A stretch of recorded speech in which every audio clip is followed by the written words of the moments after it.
Okay, declare the meeting open. Welcome to the Regulatory Committee meeting. I understand we have apologies from Councillor Hope and Councillor Scott. Happy to move. Thank you. Hillary, thank you. All in favour? Aye. Against? It's carried, thank you. Confirmation of the agenda. We're all good there. Reminded of conflicts of interest. We have no public forum. Confirmation minutes. Someone prepared to move that they are a true and accurate record of the 15th of October, which is a wee way away. Councillor Wilson, thank you. And Councillor Robertson, thank you. All those in favour? I am. Against? It's carried, thank you. Right. Move on to actions. I think we're all good there.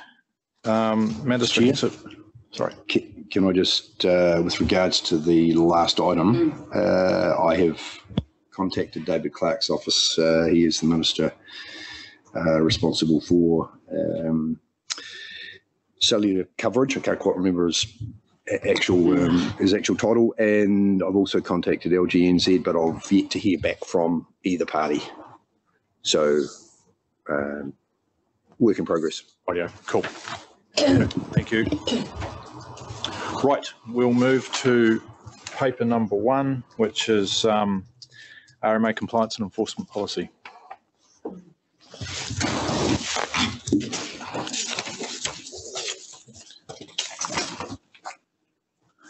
I think we have Richard and Tammy.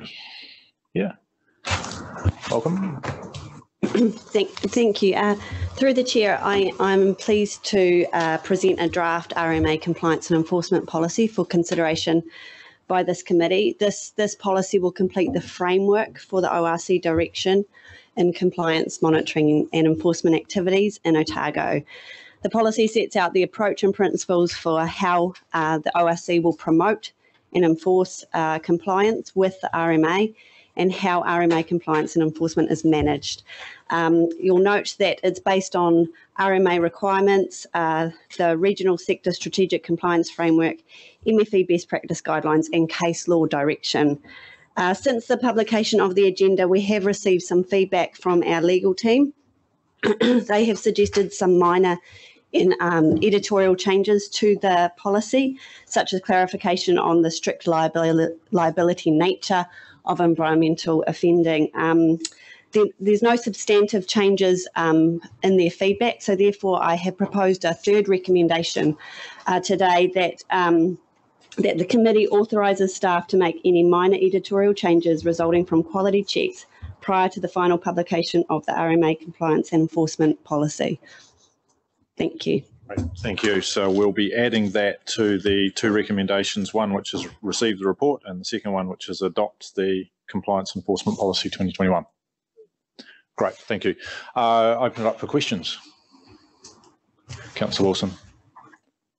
You've just made me think about strict liability, because it is a strict liability area which is really difficult, and one that I've fallen out at times with other statutory parties because of understanding what that strict liability looks like. If someone, say, taking a vehicle over your property, spilling oil into a waterway, who takes that liability then? Because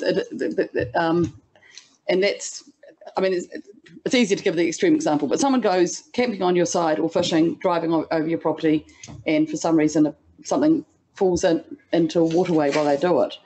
Who is liable if you can't prove that it's someone else? Yeah, through the chair, it's always a case-by-case basis, and that's why a critical part of compliance, monitoring and enforcement is gathering all the information. So at that point, we would gather information and identify the offender of the offence. It's possible in that case that it would be the would be the person who discharged that oil into the environment. Yeah, but it's hard. It does put a heavy burden on the landowner in that situation who provides the access. It can do. Look, Yeah. it is on a case-by-case Yeah. basis. And we would look at all the factors in terms of our approach to dealing with that. And it's just why some people won't provide access, and that's it is difficult. I think the best thing to refer to there would be on page 18 of the agenda or page 7 of the proposed policy for the sorts of things that are considered.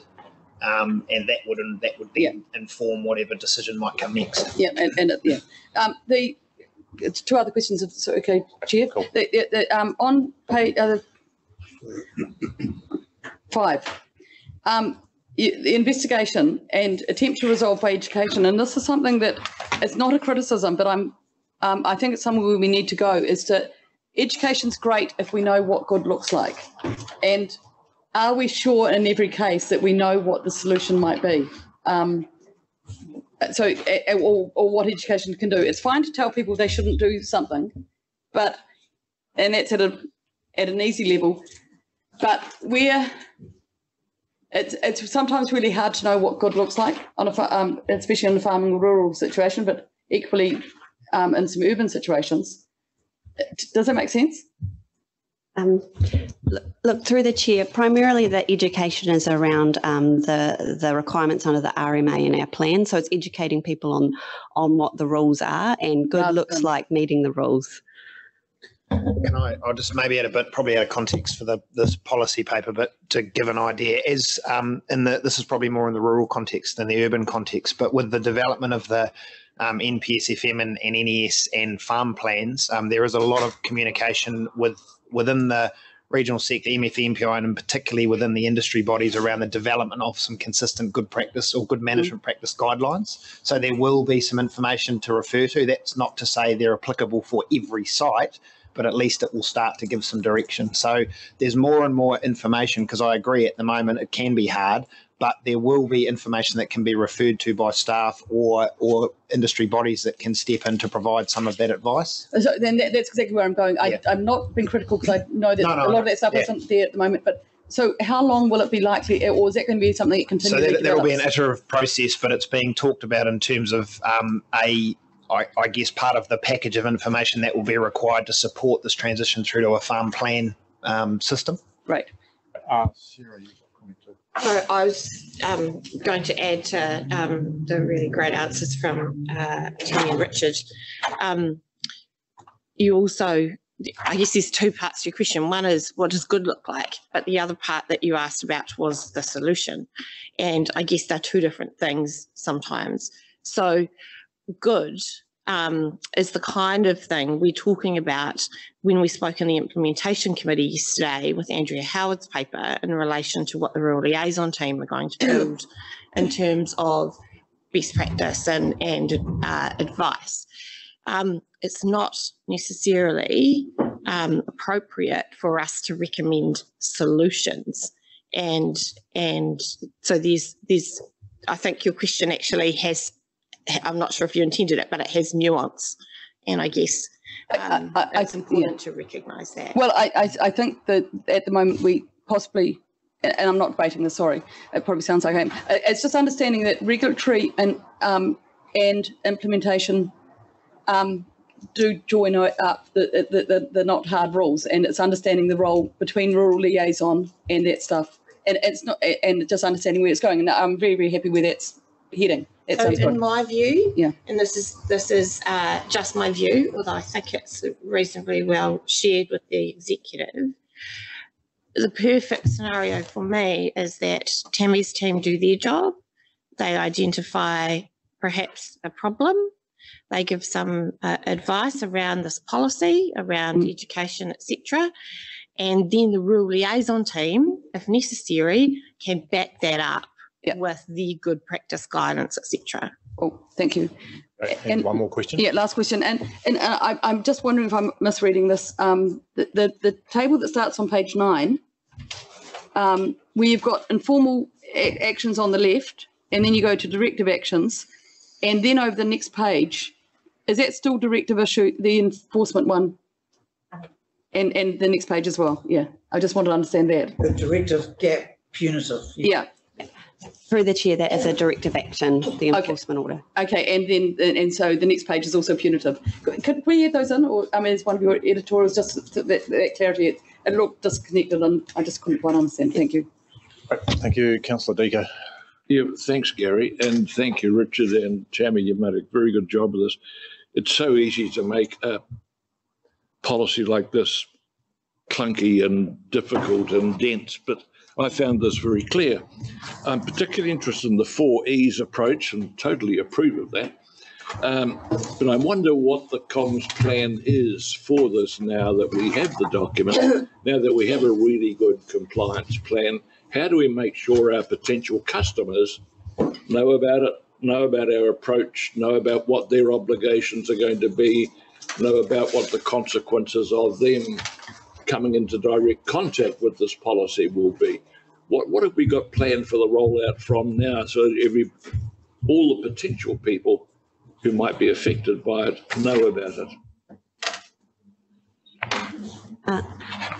Through the chair, what this policy is doing is it is actually just writing down what we are currently doing already, and in terms of how the regulated community understand what's required of them, that's just through our usual practices on our website. In terms of this policy, we will publish it on the website once those minor changes have been made to it. We also have a regulatory newsletter to some key stakeholders that we will also notify them that this policy, if it's been adopted, has been adopted.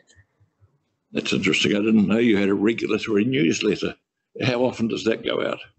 So that was one I emailed about. I think we sent the first one out in December, and I sent a copy out to all councils. I appreciate there's a mountain of email traffic, so it might have been. So we only established it at the back end of last year, and it's a newsletter aimed at the rather than the general public, more at the professional services and consultants we deal with on a regular basis, just to update them on practice notes or upcoming issues that we think are relevant to the work they do with us.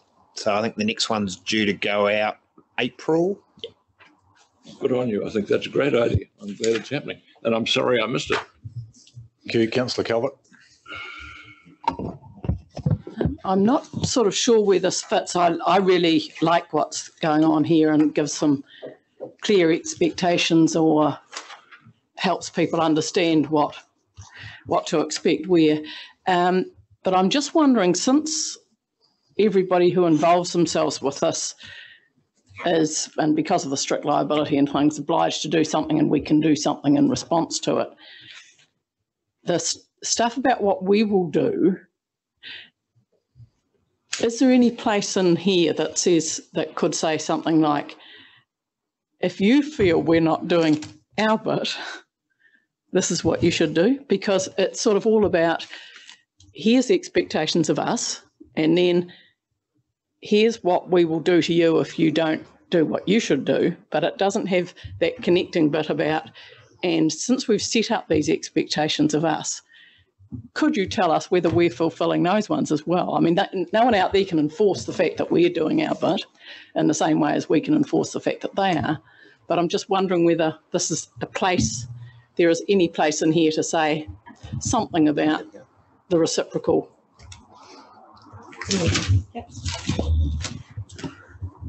Through the chair, look, the scope of this policy is around our approach and our principles for how we promote compliance and enforcement of the RMA in the Otago region, and how we manage that compliance and enforcement activity.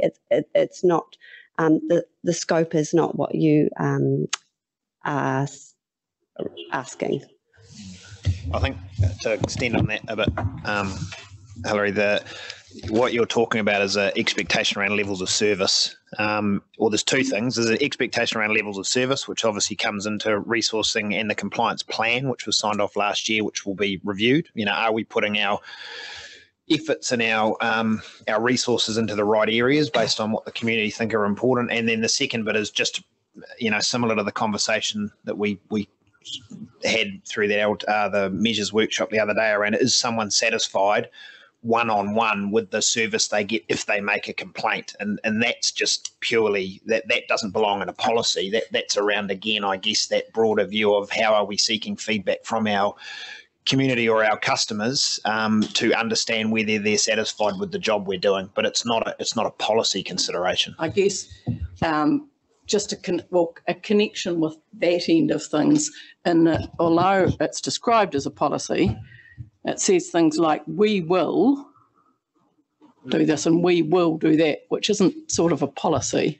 It's an expectation of what, I mean, it's not our thoughts. The sort of principles and approach and things are our thoughts, but we will do such and such is, I'm just wondering whether to connect it back to that other body of work, which is, as you say, it's a different body, but just to have any connection, even if just to say this policy does not address what you would expect on an actual daily basis from us, that is in such and such, or just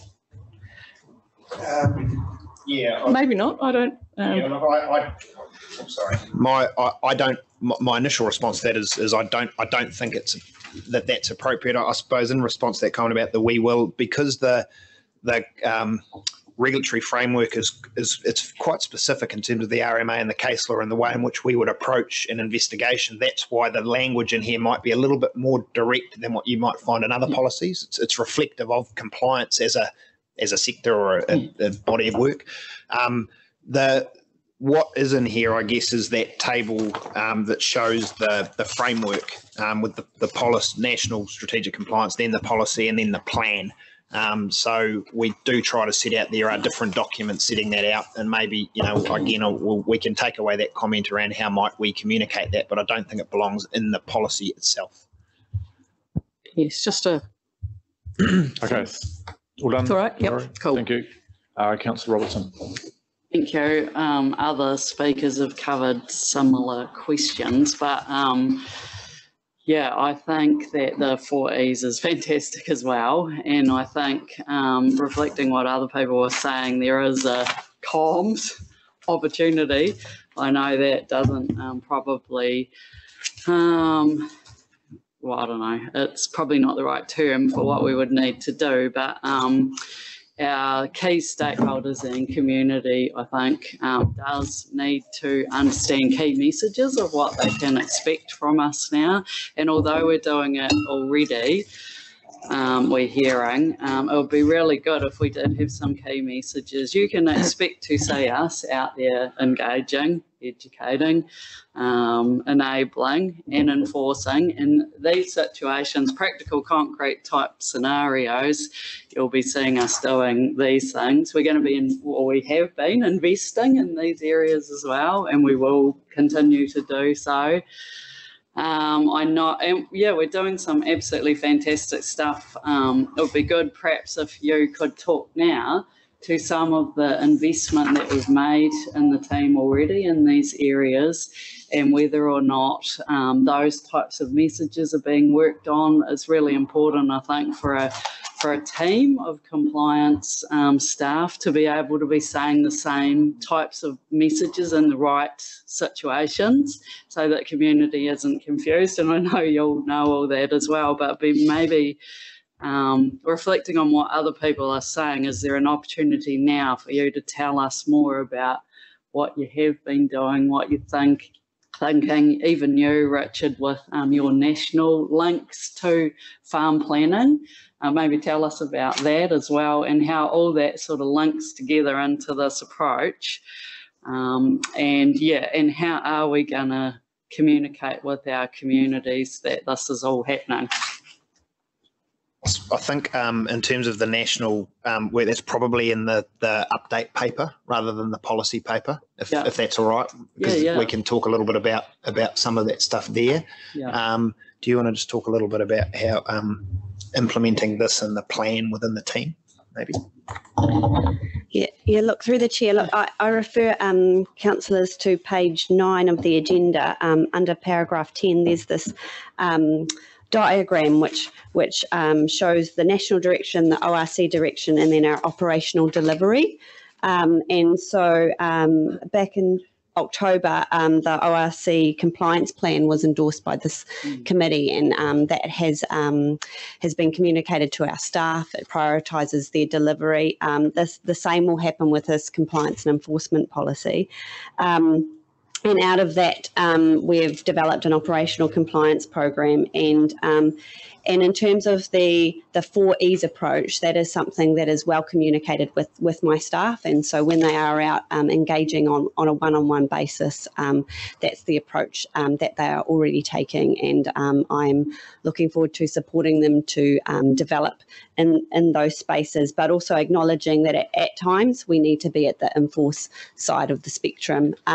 In terms of the website, so we have actually updated our website so it has a compliance section which articulates the 4 E's on the website, and we will put this up online as well if it is adopted. There's certainly an opportunity beyond one-on-one and website, I think. Yeah. Thanks. Great, thank you. Councillor Forbes. Thank you. It's great to see us have a compliance and enforcement policy, because we were one of only 2 councils that didn't have one, I see in the later report. So awesome work to get that underway. What I'm just wondering, because you're saying that it's basically writing down what we already do, which is a really great place to start. But I noticed in the other data, and especially the CME metrics, that there's some areas where we're actually a bit behind. Is it going to get us more into in sync with other councils? And is this document in itself applying this document, is that going to fix some of our serious non-compliances, which I see are relatively low, but in some areas are quite serious? Did you get what I'm getting with that? Yes, through the chair, this is one part of the jigsaw puzzle. Yes, we were one of the 2 councils that don't currently have a compliance and enforcement policy. So this fills that gap from the CME metrics, but it's a whole screed of actions and improvements that we are continuously undertaking to improve our performance in the Otago region, which will, and it's in that later paper where we can discuss in more detail around our improvement plan in terms of compliance. Maybe if I add a little bit to that. So the policy, to answer your question directly, the policy itself won't change what we're doing. So what it does is it will ensure greater consistency if our staff understand it clearly, and that's part of the job to ensure they're comfortable in terms of the decisions they're making, to get greater consistency. But the question around some of the other metrics within the CME report, as Tammy's rightly pointed out, there's a number of things that we will need to be working on in order to get ourselves up to a level where potentially some of those gaps aren't as great, and that's probably a bit of a process over time that can be reported back through this committee. So this is a step. Yeah. Thank you. That's good. Okay, thank you. Councillor Hobbs. Thanks, Mr. Chairman. This comes out of teaching background. It's a graph on, well, not the graph, the graphic on page 3 of the report, and you go from champion, oh God save us, and it's very small. Oh, that's compliant, right. confused. Yeah, I like that. And the part of me that's a teacher, how many times are they going to be confused? Is it confused once? Depends who's teaching. Yeah, well, maybe. But do you see what I mean? Yeah. I mean, I can give examples from people telling me. Microphone. Oh, sorry, Jeff. I can give examples from people telling me that, the Otago Regional Council doesn't give a clear definition of what should be required fencing there or what should be there. And they would say, I am confused. If the same person is confused on something else, how many times can they be confused? Forever. Takes resolved, we will be confused. Through the chair, firstly, this diagram has been pulled from the Regional Sector Strategic Compliance Framework. I think it's a wonderful graphic. Yeah. I'm just interested in how good we are with confused people. There are a lot of them, it seems, in Otago. Yeah, look, through the chair, we do first take that educational approach, and we acknowledge that sometimes the rules can be confusing themselves, and also there are new rules coming out all the time. So we acknowledge that in the community. In terms of are people playing the confused party, that's something that we take into account, and we take appropriate action. Yeah. Okay, thanks, Steph. Just I guess there's very good records kept of interactions on site, so the staff have the ability to go back and track, any conversations or previous compliance issues, and the records that are kept are pretty detailed in terms of human behaviour. Yeah. It's not just Otago behaviour. So there's information there to make sure the decision can be made. It's human behaviour, and that's what people do. Thank you, Councillor Laws.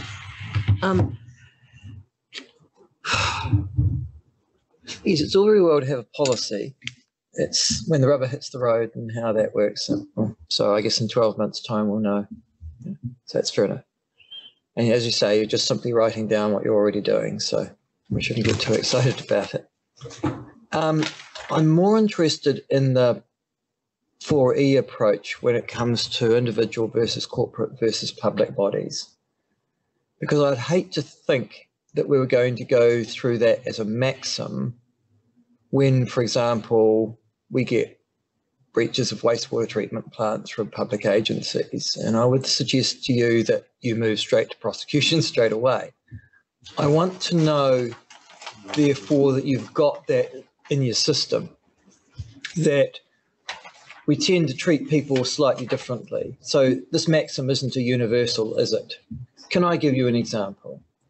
Clutha, Cromwell, Hawea, wastewater treatment plants. Are you going to say, listen, we're going to educate you? Those people should have it together. If they don't have it together, we should move straight to prosecution. Are we making those sorts of choices, or are we just going to go through this mechanism where we'll give you the 4 E's and we'll start with E number 1? Through the chair, I refer to page 7 of the policy, or 18 of the agenda, and there's a list there of factors to consider when considering enforcement action. So there's a number of factors there that the High Court has directed, I guess, councils in, the factors that we must consider, and also there's the prosecution test in terms of whether or not we will prosecute a particular case, and so it has to meet two requirements: the public interest test and the evidential test. But I suppose in a practical example is the one you gave, Clutha. We didn't waste our time with education because of what the investigation found. It was straight to court. So yes, we do consider that. So are we going to treat public agencies different than individuals? You see, the individual farmer and the confusion and blah blah blah, it's usually not actually all that serious. To be perfectly honest with you, they're breaches. They're not going to be doing what Clutha's been doing or Hawea's been doing, or the potential risk that they are. Are we taking a different approach to public agencies? Because it seems to me that if a public agency breaches, A, the damage is likely to be greater, but B, the risk, it's their statutory responsibility.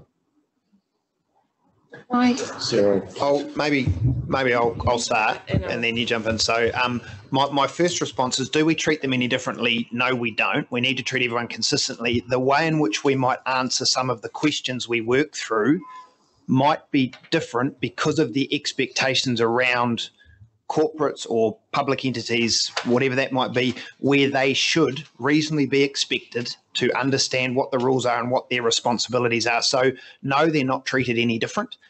But I would suggest that when we work through the process as set out in this policy, you will find the answers to some of these questions that we need to ask through our investigation are different because of the nature of the entity that we're dealing with.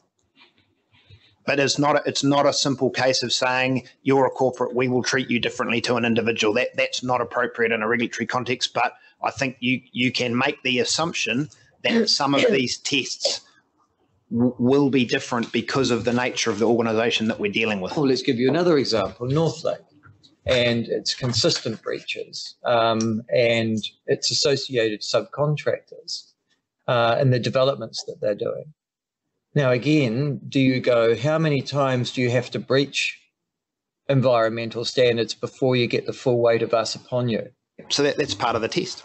Yeah, it's one of the questions, previous compliance history. So those things are worked through. Absolutely. I mean, what you're describing really is the tests that are undertaken by the staff to determine the appropriate action. So this policy won't make any difference to that. What you're saying is we're going to do tomorrow what we were doing yesterday. We've just formalised it as this policy. Is that right? Through the chair, yes, this policy articulates how we'll manage compliance and enforcement action within the Otago region. Yep. So yes. Look, really, this is just to add in an overview context, but I actually think the diagram that we were talking about before, the one with confused on it, is also really helpful. And the reason why is because if you look at that whole diagram, you've got the 4 E's at the top, but you've also got the seriousness of the breach. So it's not, I think you're looking at it in a very linear way if you're just thinking we take a step and then we take a step and then we take a step and then we take a step. It's not linear. We look at the seriousness of the breach, we look at the circumstances around that, and that's why I would always caution about just jumping to the conclusion that we're going for a prosecution, because actually there are a number of factors that need to be considered.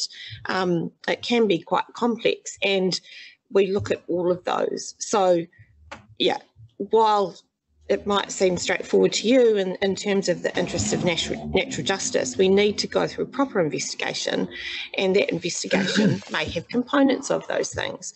We also know that there are times when, you might go down a prosecution track, but actually you also need to back that up with using some of the other 4 E's, like some education and some further engagement. So I don't think it's a case of, we use this one over here and only this E. You can use several E's in one situation. Okay, great. Thank you. If we're all done, we have 3 recommendations to approve. The third one is an addition. Move in that direction. You're okay? No appetite for a 4th one, add a 5th E, execution, perhaps? No. No. Second, happily. Thank you. Moved, seconded.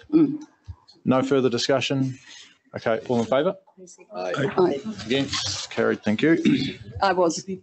Thanks, Kate Anne. was seconded. Okay, moving on to paper 7.2.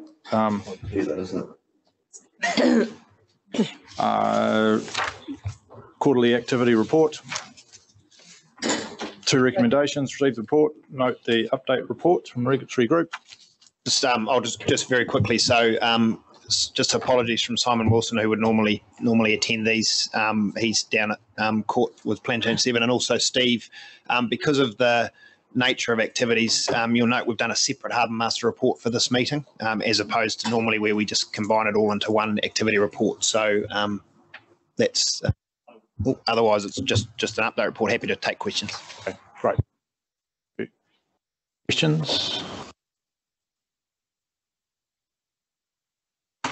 Happy? Well, can I just ask one question? Of course, yep.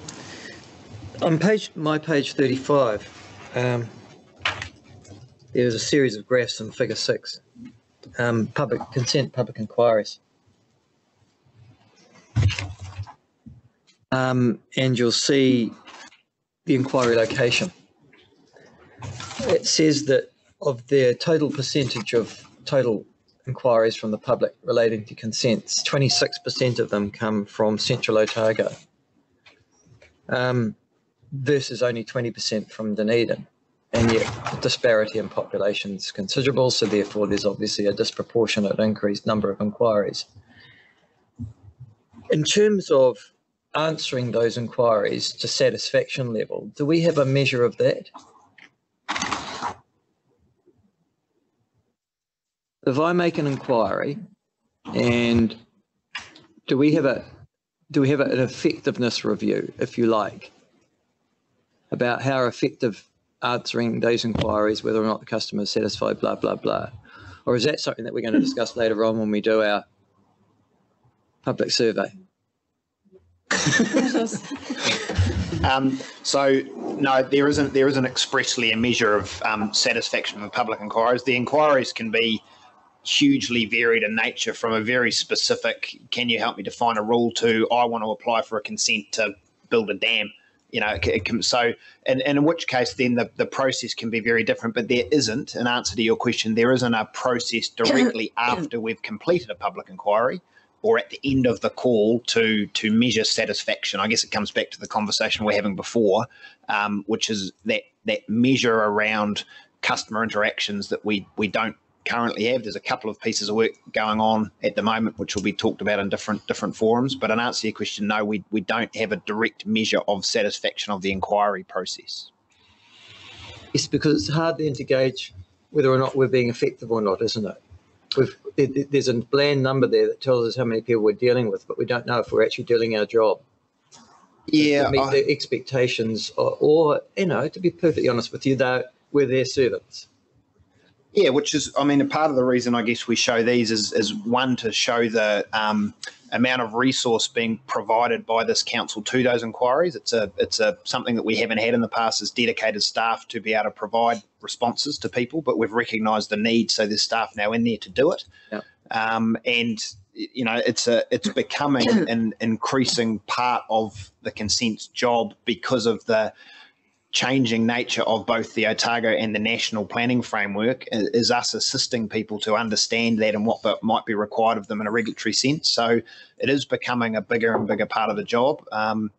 You know, whether they're satisfied or not, I guess often that depends on the nature of their inquiry and what they were seeking from the call. But again, whether it could be escalated through myself or the CE or through yourselves, when people aren't satisfied, that's probably the best measure we've got. Yeah. And I guess the other thing, though, that this... Oh, actually, Sarah just wanted to add to that, sorry. Look, I suppose I'm just a little concerned about the idea that the advice we give would be just measured by the satisfaction of the person receiving the advice. I think it's really important to note that someone could be dissatisfied with the advice because it might be that they wanted to do something and then they need a consent, or they wanted to do something and the process that they have to go through is not what they expected. I think there are other measures also that are important if you wanted to go down that track. Like, for example, you know, was the advice given legal? Was it the correct interpretation of the rules and of the Act, for example? Did it cover all of the things that we would expect? Did the person go away with a full understanding of the information they needed to provide?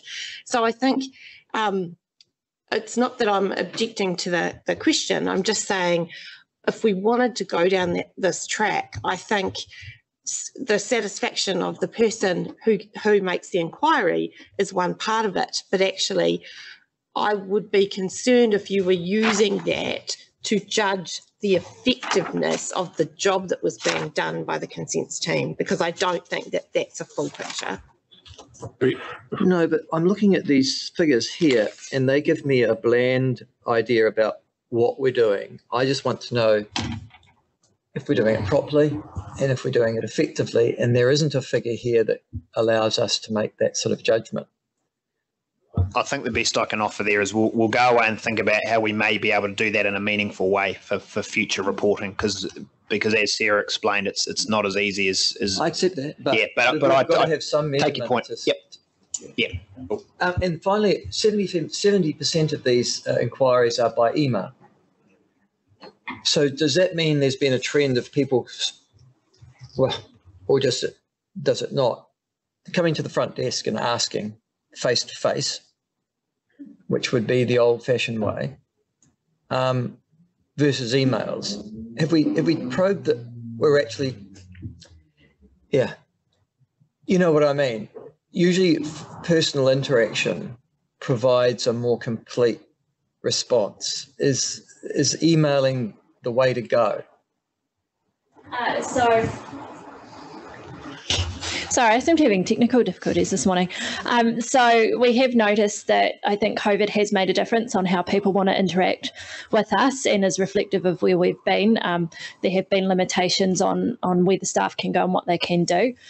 Where we can, we do like to do things face-to-face, so site visits and things like that. So yeah, there is still a preference to do things face-to-face, but I think that increase in emails is a reflection of where we've moved to nationally over the year. Yeah, no, fair enough. Yeah. Malcolm. Look, I just want to back up what the CE said, that someone applying for a consent or coming in may, in fact, end up being very grumpy because they actually have to do something. So just the measure that, well, they wouldn't be from North Otago, but that's another part of it. But in reality, as a business, we probably do need to know the other metrics, that we are, in fact, giving the right answers and giving it so somewhere. And that may be hard for us to portray, but I would hope that, and I'm sure that the team will have a measure of that. To make sure that's happening. Yeah, there is, just in response there is a piece of work, and there's actually a KPI for Sarah to deliver a customer satisfaction piece, different to the community survey we're discussing shortly. And that is for me, that is the mechanism to get a good understanding around the service we're delivering, and there we can differentiate between, are you happy, which may not be as simple, versus have we provided the service we should have provided. Thank you. Thank you. Councillor Hobbs. Yep, thank you. I'm not quite sure whether these tables apply to this, because it says consent public inquiries.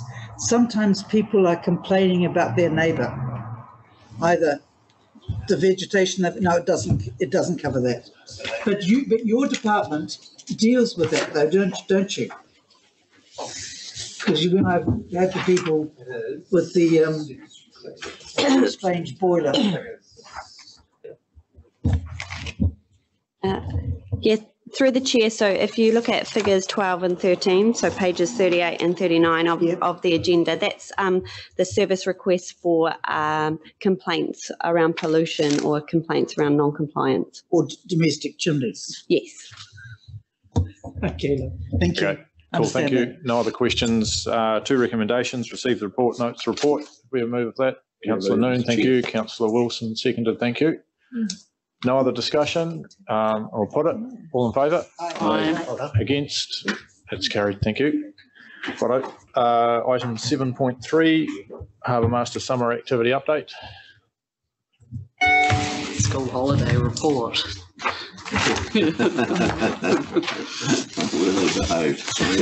Can we do them too?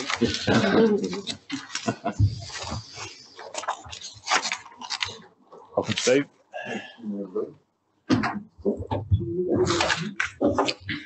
Righto, thank you. We're in your hands. Also, update report in front of you. Just as Richard mentioned earlier, we decided to separate this away from the overall team report. It's been quite a busy season, and there's quite a few points in there. So essentially, yes, just a more comprehensive update of what we've been delivering over this season, particularly. And I'm open to any questions you have on the report. Councillor Lord. I'm interested in I think this is the first time you've taken Lake Dunstan on, and I see you were there for 11 days. There's been massive complaints from recreational boaties about the state of the river and the junction and getting access to it. And I'm interested in your take on the navigational / public / recreational hazards that seem to irritate the locals to a significant extent, and whether or not, in your view, those complaints are justified, and whether they do present an ongoing hazard danger. Yes, we've had a real good close-up look at the lake this year, more so than previous years, and there are a number of issues, especially around the bottom end of the Kamara and the Butchers road ramps there. And I've had a number of conversations with both Linz, essentially, and their brokers who are colliers in the area around usage of that ramp and that location. The signage went out this year to reduce, to warn boaties other than jet skis or jet boats, essentially. You certainly can't get in there with a 7-metre Maclay, as I found out. And the sediment issue is an ongoing issue. So at good flows, I can still navigate a large boat up to Bannockburn. It's quite challenging, but certainly the lower end across the confluence at Old Cromwell there is becoming more and more of a hazard. And you may have noted that we've made some first improvements there with some shallow water marks on the corner to the big navigation marks there to help people stop cutting that corner and find the channel properly. So that was a major improvement. But yeah, I'm constantly aware that the flow is changing, the sediment moving all the time. And in fact, to be fair, probably every time we go out, there's a bit of a change in the flows, and depending on what nature's doing on any given day, it is going to change. So my view on it is, from my point of view, is to try and manage that safely. There's not a major amount of people going upriver between Cromwell and Bannockburn. Most people going to Bannockburn will boat at Bannockburn. So there's not too much traffic going between the 2 points, but the ramp is of concern because that's pushing all of the usage, especially at the high energy times, to McNulty and Lowburn. So yeah, for me currently, it's a monitoring thing. We've got pretty good contact with the Contact Energy team at the dam and Linz, as I say, and it's a watching brief at the moment. What cooperation are you getting from Contact Energy? Because they tend to give you both fingers or one finger usually. We had an issue at Roxburgh where the dam booms broke that protect all the debris coming down. Very good comms on there because large amounts of wood, the ramp was inoperable there at Roxburgh, and they were very cooperative in getting that done and removing all of that so that the ramp became usable again for people. So from that point of view, they've been very good. I've not had any negativity, but then I'm not coming with the consent, you must do X, Y, and Z. So I'm coming at it from a slightly different angle. Fine, thank you. Great, thank you. Councillor Forbes. Thank you first for taking me out before Christmas on the boat. It was really informative. Plus, I enjoyed it, but it was really, really informative. Pleasure. That's called perk of the job. Because we were all invited. I just was able to take up the invitation, and it was marvellous. Thank you very much. But really, I really appreciated seeing what I consider decline in the lake. And so I've got two things. First of all, do you have any role in watching and observing and feeding back to our science team around the health of Lake Dunstan? No, not at this moment in time. No, we've not been asked to carry out any monitoring. I mean, obviously, you were out with us. We've been out on the lake probably 12 to 18 months prior. We'd been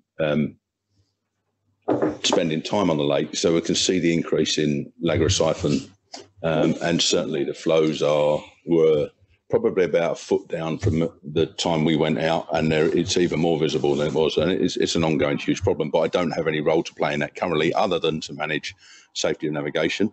Right. And a similar response to the response I just gave Michael is that the top end at Bendigo is becoming, rife with Lagorecyphon, and it's an issue for boaties going in and getting weed up the jet boat. So we've added some shallow marks up there to encourage people to try and find the channels and use the channel safely. So from that point of view, it's really a pure, can you boat around it? But I don't have a remit to deal with it, and I currently don't have any remit to report to the science team. So I'm wondering if there is some basis for that. I realise it's not in the scope of your job now, but I'm just wondering if there is some. Yes, there's probably a couple of things. One is Mike. Yes, obviously with Steve and Pete on the water a lot, there's an opportunity to share observations. I think we've just got to be clear and get some clear direction from science about what they would like observations about. I mean, my concern is that now with Coastal Otago and Lake Dunstan, our harbour master function is already at capacity, in my view, and that's why we've looked through the LTP to add something to support that. But in terms of efficiencies and having eyes on things, it makes sense. Noting at least. Exactly. So the thing there probably is for us to follow up with science and understand what might be helpful, and making sure that Steve and Pete are comfortable with passing those observations on and understand what they're being asked to provide. The other thing, and maybe this is a question more for you, Richard, is that we haven't in the first part. I'm not sure where it comes into our LTP actually about another boat, but that's a pretty big boat that you've towed up 11 times from Dunedin.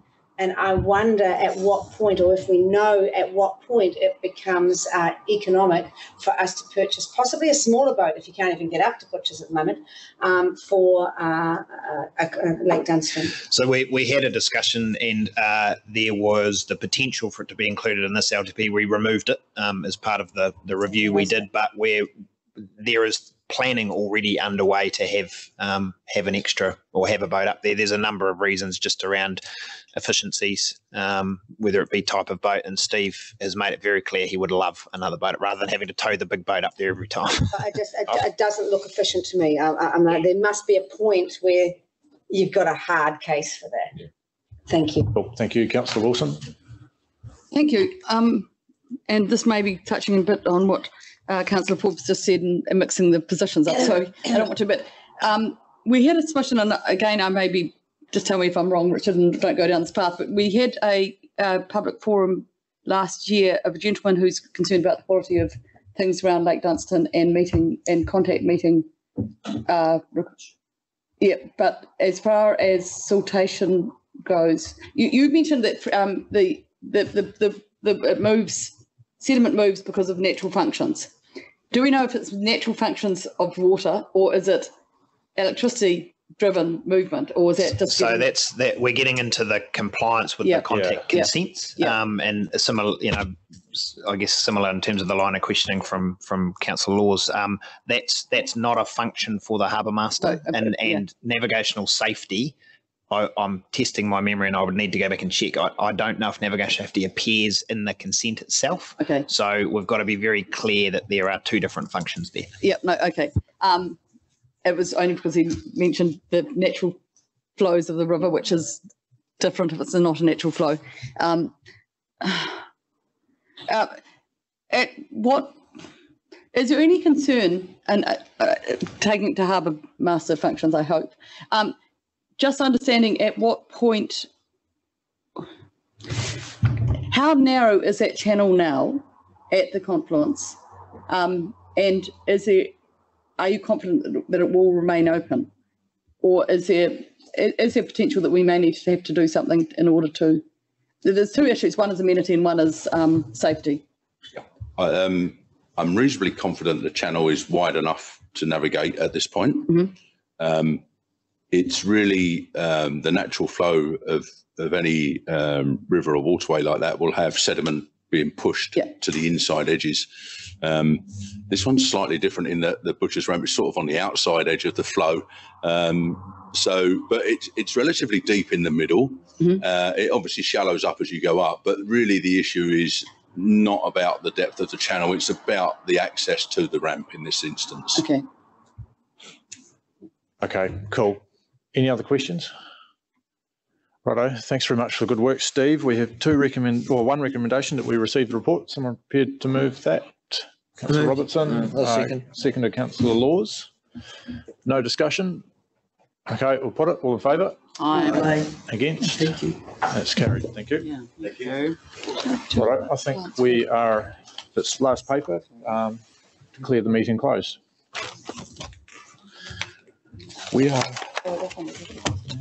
Your next meeting is Tuesday. Do we want to bring